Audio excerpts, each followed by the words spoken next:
28 minute के संबोधन में कितनी दफा कांग्रेस और प्रधानमंत्री नरेंद्र मोदी रोना रोते हुए नजर आए हैं, वो इस पूरी रिपोर्ट में आपको बताऊंगी। साथ ही आपको यह भी बताऊंगी कि आचार संहिता लागू होने के बावजूद देश के प्रधानमंत्री ने क्या कुछ किया है संबोधन में, उस पर चुनाव आयोग के जरिए कोई कार्रवाई होगी भी या नहीं होगी, ऐसे भी सवाल खड़े हो रहे हैं। ये सब कुछ एक एक करके आपको इस रिपोर्ट में मिलने वाला है कि 28 मिनट के संबोधन में सिर्फ और सिर्फ रोना गाना, कांग्रेस कांग्रेस कांग्रेस, और उसके अलावा प्रधानमंत्री के संबोधन में और कुछ नहीं था।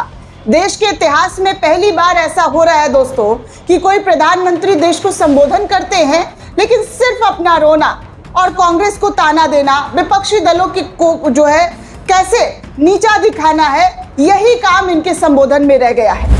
कल लोगों ने इंतजार किया कि प्रधानमंत्री कुछ तो अच्छा आकर कहेंगे, कुछ तो देशवासियों को बोलेंगे कि हाँ आपकी बेहतरी के लिए हमने ये काम किया है, लेकिन ना बाबा ना, प्रधानमंत्री हैं कि मानते ही नहीं है। 75 साल का रोना, और अब इस कानून को कैसे सदन के अंदर जब पास नहीं हुआ तो उसका रोना शुरू कर दिया गया है। इतना कौन रोता है भाई? आप देश के मुखिया हैं, आप कहते हैं ना कि हम प्रधान सेवक हैं, अच्छा लगता है क्या? 75 साल के प्रधान सेवक बात बात पर रोते गाते हुए नजर आ रहे हैं। दोस्तों, जैसे ही प्रधानमंत्री नरेंद्र मोदी का संबोधन कल खत्म हुआ है, उसके बाद जो इतनी फजीहत हुई है, इतने कमेंट्स, इतने सारे ट्वीट्स आ रहे हैं कि आपको मैं कुछ सेलेक्टिव ट्वीट्स दिखाऊंगी और उसमें आप खुद अंदाजा लगा सकते हैं कि इस देश के प्रधानमंत्री का जो कर्तव्य है वो पूरी तरीके से पूरा नहीं हो रहा है।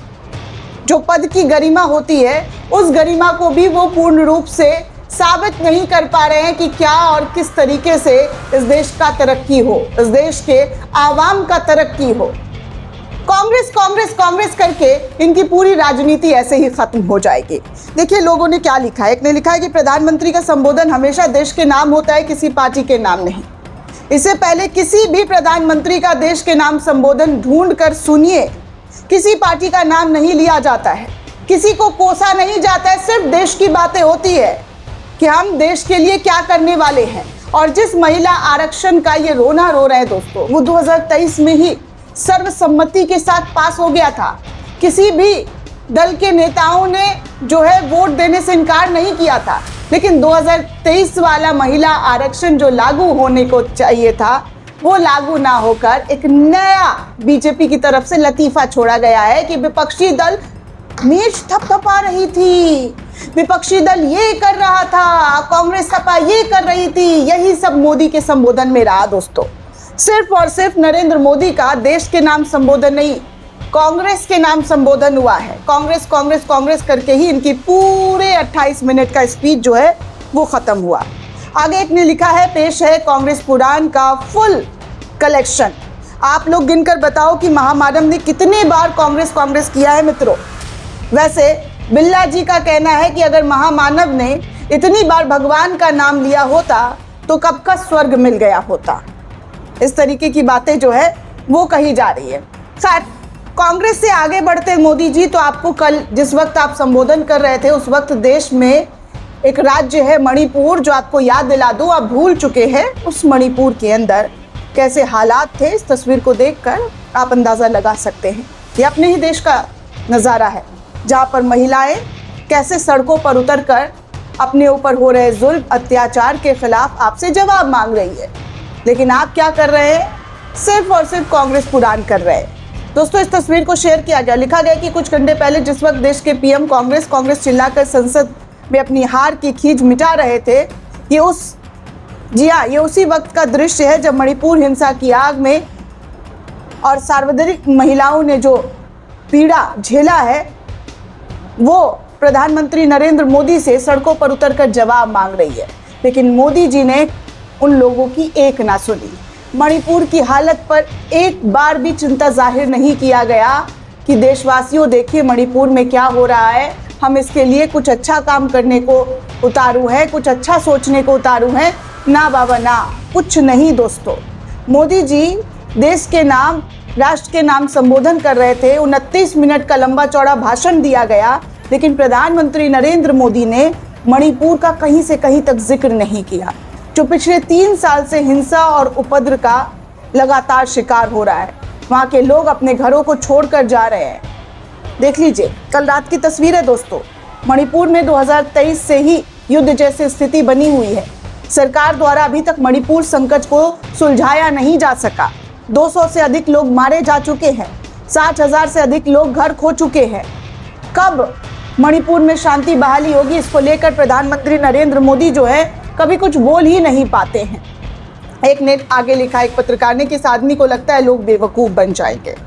इतना ही दुख है तो महिला आरक्षण आज लागू कर दो। 2023 में जो बिल पास हुआ है उसे जनगणना और परिसीमन का नियम हटाकर लागू करो। जनगणना और परिसीमन का नियम खुद जोड़ो। विपक्ष ने तब भी कहा था सीधे लागू करो, अभी लागू करो, लेकिन राजा बाबू सुने तब ना। अभी भी वक्त है, नौटंकी छोड़कर 2023 वाला महिला आरक्षण लागू कर दो। लोकसभा की 543 सीटों पर विपक्ष का यही कहना है। बाद में जब जातिगत जनगणना हो जाए तो परिसीमन से सीट बढ़ जाए तो आरक्षण खुद ब खुद उस पर भी लागू हो जाएगा, लेकिन नहीं भाई, अपने हिसाब से करना है। आगे सुप्रिया श्रीनेत ने भी एक वीडियो बनाया। उस वीडियो में उन्होंने साफ कहा कि कितना झूठ बोलते हैं मोदी जी। 29 मिनट का भाषण और इस भाषण में 58 बार कांग्रेस का नाम। ये डर अच्छा है।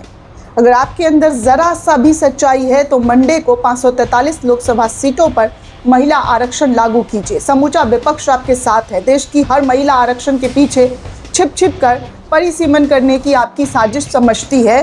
इस बात को सुप्रिया श्रीनेत ने एक वीडियो बनाकर जाहिर किया। आगे देखिए, एक और ने लिखा कि राष्ट्र के नाम संबोधन नहीं, चुनावी भाषण दिया गया था मोदी जी ने। इसका खर्च बीजेपी के चुनाव प्रचार से जोड़ा जाना चाहिए। अब दूरदर्शन पर इतना ही समय विपक्ष के नेताओं को भी मिलना चाहिए जितना प्रधानमंत्री को मिला हुआ है। वैसे दोस्तों आपको बता दूं तो प्रधानमंत्री नरेंद्र मोदी के भाषण के बाद बीजेपी में भी बड़ा भूचाल आया है। कई लोगों ने इस्तीफा दिया है, वो भी आपको दिखाऊंगी, लेकिन सबसे पहले मणिपुर की कुछ तस्वीर और कुछ उत्तर प्रदेश की तस्वीरें आपको दिखाते चलूँ, जहाँ पर महिलाओं के हितैषी बीजेपी के राज में, शासन में महिलाओं को कैसे दबोचा जा रहा है पुलिसिया तंत्र के जरिए। ये देख लीजिए, कल की ही तस्वीर है उत्तर प्रदेश लखनऊ की। और लोग लिख रहे हैं कि जब जब योगी डरता है पुलिस को आगे करता है। पुलिस गाड़ी में सपा की महिला प्रदर्शनकारी को डाला गया तो वो ये नारा लगा रही थी। महिला प्रदर्शनकारियों की गर्दन पुलिस वालों ने जबरन गाड़ी के अंदर दबाते हुए नजर आ रहे हैं। आप साफ तौर पर देख सकते हैं। बीजेपी नेता और मुलायम सिंह यादव के पुत्रवधू अपर्णा यादव ने कल समाजवादी पार्टी का झंडा जलाया था और इस झंडे पर अपर्णा यादव के जेठ अखिलेश यादव की तस्वीर भी छपी हुई थी। लेकिन अब इसी का कृत्य से समाजवादी पार्टी की महिला नेताओं ने गुस्सा जाहिर किया, प्रदर्शन जाहिर किया, तो उनके साथ कैसे सुलूक किया जा रहा है इस वीडियो में आपको साफ तौर पर नजर आ रहा है। ये हमारे योगी का शासन, जो महिला का नारा बीजेपी के जरिए दिया जाता है, उस महिला का नाम आप सुन सकते हैं कि कैसे उनके साथ सुलूक किया जा रहा है। आगे देखिए, मोदी के संबोधन से पहले ध्रुव राठी ने कैसे पोल पट्टी खोली है, इस वीडियो को आप सुन सकते हैं दोस्तों। 17 अप्रैल को ध्रुव राठी ने वीडियो बनाया और 18 अप्रैल को प्रधानमंत्री का संबोधन हुआ और उस संबोधन में ध्रुव राठी ने पहले से ही कह दिया था कि देखिएगा आकर के यही सब होगा, और वही हुआ दोस्तों। आपके सामने ये वीडियो सुन सकते हैं। हैरान मत होना, कुछ दिनों बाद प्रधानमंत्री भी अपने भाषणों में जाकर कहने लगे, मेरी माताओं बहनों देखो, देश की माताओं बहनों और बेटियों से बात करने के लिए आया हूं। कैसे ये औरतों के खिलाफ हैं, आप लोगों का बिल नहीं पास होने देते। कांग्रेस और उसके साथियों ने महिलाओं से उनके अधिकार छीनकर ये लोग मेजे थपथपा रहे थे, संशोधन नहीं हो पाया। कैसे opposition women's reservation bill pass नहीं होने दिया। अब देखिए, लोग लिख रहे हैं कि पुलवामा आतंकी हमला हुआ, देश के नाम कोई संबोधन नहीं। चीन का गलवान हमला हुआ, देश के नाम कोई संबोधन नहीं। किसान आंदोलन में 750 किसान शहीद हुए, कोई संबोधन देश को नहीं किया गया। मणिपुर हिंसा सालों से जल रहा है, देश के नाम कोई संबोधन नहीं। पहलगाम में सबसे घातक हमला हुआ, उस बार भी कोई संबोधन नहीं। सीज फायर का ऐलान ट्रंप ने किया, उस पर भी देश के नाम कोई संबोधन नहीं। ट्रंप ने देश की संप्रभुता को चुनौती दी, उस पर भी कोई संबोधन नहीं। भारत में ऊर्जा संकट खड़ा हो गया, उस पर भी कोई संबोधन नहीं। केरल हिमाचल में आपदा भयानक तबाही आई, उस पर भी कोई संबोधन नहीं। नोटबंदी, जीएसटी, लॉकडाउन से लाखों उद्योग तबाह, उस पर भी कोई संबोधन नहीं। संबोधन हुआ है एक झूठ को सच बनाने के लिए, संबोधन हुआ है ये बताने के लिए कि जो महिला आरक्षण बिल 2023 में पास हो चुका है उसे 2026 में विपक्ष ने रोक दिया। बस ये नहीं बोले कि नेहरू की वजह से 30 महीने से लागू नहीं कर पाए और दबा के बैठे हैं।